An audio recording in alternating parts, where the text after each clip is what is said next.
అందరికీ నమస్కారం. Welcome to our KHT channel. కార్తీక మాసంలో వచ్చే కార్తీక పూర్ణిమ హిందువులకు ఎంతో పవిత్రమైన రోజు. ఇది మహాశివరాత్రితో సమానమైన రోజు అని కూడా అంటారు. ఈ పూర్ణిమకు దేవదీపావళి అని, త్రిపుర పూర్ణిమ అని పేర్లు ఉన్నాయి. కార్తీక పూర్ణిమకు ఈ పేర్లు ఎలా వచ్చాయని మనం ఈ వీడియోలో తెలుసుకుందాము. మహాభారత కథనాల ప్రకారం కార్తికేయుడు తారకాసురుడనే రాక్షసుని కార్తీక పౌర్ణమి రోజున సంహరించారు.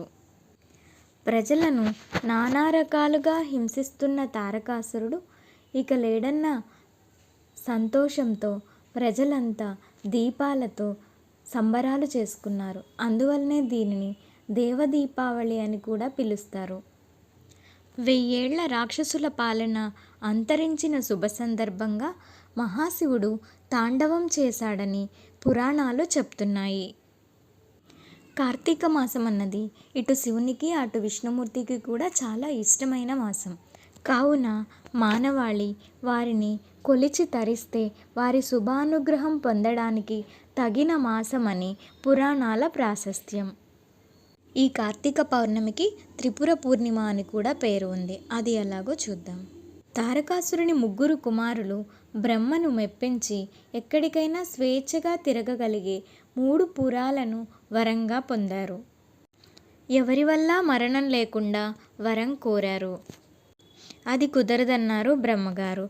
అలాగైతే రథం కాని రథం మీద, విల్లు కాని విల్లుతో, నారి కాని నారి సారించి, బాణం కాని బాణం సంధించి 3 నగరాలు ఒకే సరళ రేఖలోకి వచ్చాక ఒకే ఒక్క బాణంతో 3 ఏకకాలంలో కొడితేనే మరణించేలా వరం కోరారు. ఇవ్వక తప్పలేదు బ్రహ్మగారికి. ఆ వరబలంతో పట్టణాలలో సహా సంచారం చేస్తూ లోకాలన్నింటా కల్లోలం సృష్టిస్తున్నారు. వివిధ లోకవాసులు వచ్చి బ్రహ్మగారికి మొరపెట్టుకున్నారు. వరం ఇచ్చింది తానే కాబట్టి తానేమీ చేయలేనని విష్ణుమూర్తి దగ్గరికి వెళ్ళమని ఉపాయం చెప్పారు. విష్ణువు కూడా తనకు ఆ శక్తి లేదని వెంట పెట్టుకుని శివుని దగ్గరకు తీసుకుని వెళ్ళారు. దేవతలంతా సహకరిస్తే తాను ఈ పని చేయగలనని శివుడు చెప్పారు. ఆ మాటతో భూమి రథం కాని రథంగా మారింది. మేరుపర్వతం విల్లు కాని విల్లుగా, ఆదిశేషుడు అల్లెతాడు కాని అల్లెతాడుగా, శ్రీ మహావిష్ణువు బాణం కాని బాణంగా మారారు.